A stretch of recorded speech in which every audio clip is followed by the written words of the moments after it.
So yan mga idol, checkin natin yung air cleaner ni Navara, no? Titingnan natin kung ano nangyari dito. Sa loob ng 6 na buwan siguro to, 8 buwan. Nyo, pakihawak mo nga nyo yung ano nyo, takip.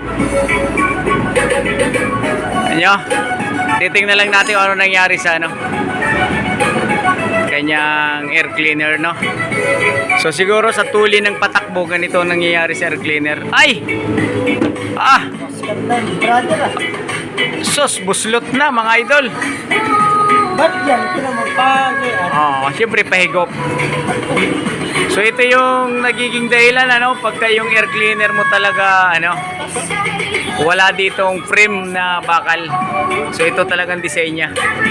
Ayan, no, kung talaga mga kaskasiro kayo mga idol, ito mangyayari sa air cleaner nyo. Dapat dandahan lang yung ano, piga man lang. So okay mga idol, no, grabe, air cleaner ni Nissan Navara, no. Butas-butas, lakas talaga ng higop niya ng throttle.